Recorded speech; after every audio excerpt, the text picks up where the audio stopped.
All right, so today we're doing another beginner's guitar lesson. We're going to cover some minor chords in the key of G. We learned the key of G last time. We have E minor and A minor, and we're going to go over a little bit of how they're used and how you would use them in a song, and just basically two of your minor chords in the key of G, and they're the more common minor chords. You also have, let's see, B minor, but you can use B minor for stuff it's a little bit harder. I'll show you that one too. We'll go over B minor as well.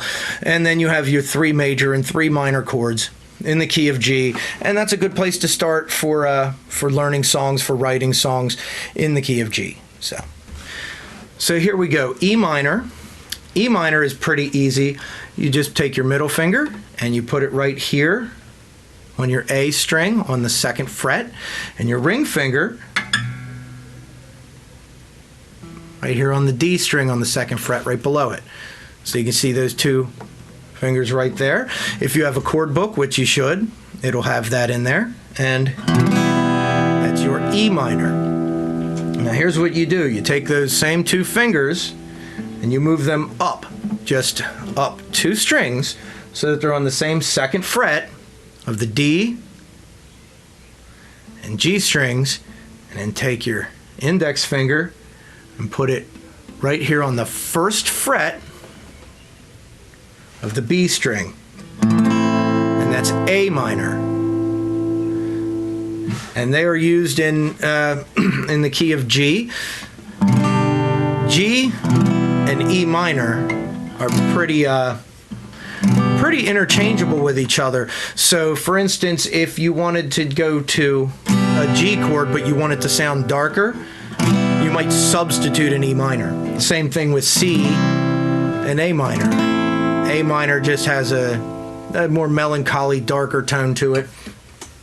And then your other minor chord is B minor, which is a little more complicated. You put your index finger on the high E string on the 2nd fret, your middle finger right here on the 3rd fret on the B string, then your pinky goes right here on the 4th fret of the G string,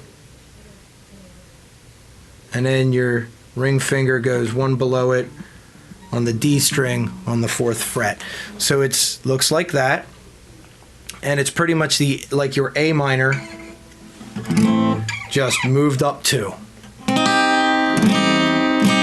that's your B minor. So if you're playing in G, you have G, C, D, and if you're playing in E minor, E minor, A minor, B minor. So if you're playing in G and you want to throw in some minor chords, it's not too hard, and you can pick those at will. For instance, we were talking about Amazing Grace. A lot of people use, instead of a G in one spot, they'll use an E minor. Or in other songs they include in G, they include E minors. You can hear you playing in G and it sounds real nice, and you want to make it something darker, you can go to E minor. Then back to G, maybe a C, an A minor, then back to G. And that's a pretty common usage of chord structure there. A lot of songs have exactly that type of progression, where you have your 1, right, is your G, your 4 chord is your C, your 5 chord is your D, and your 6 chord is your E minor. So your 1, 4, 5, and 6 are used in a lot of pop and country songs.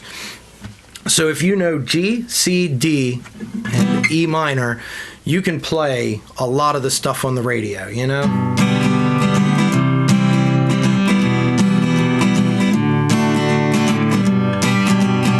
Sound kind of familiar?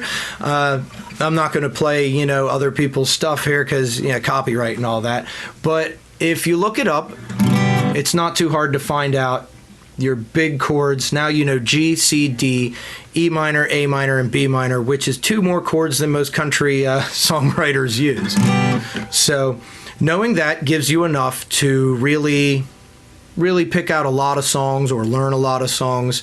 So practice those chords, and if you get good at them, then you can start playing pretty much a lot of pop and country. That's what a lot of it is your, 1, 4, 5, 6. And they call it that because in the key of G, obviously G is your 1 chord.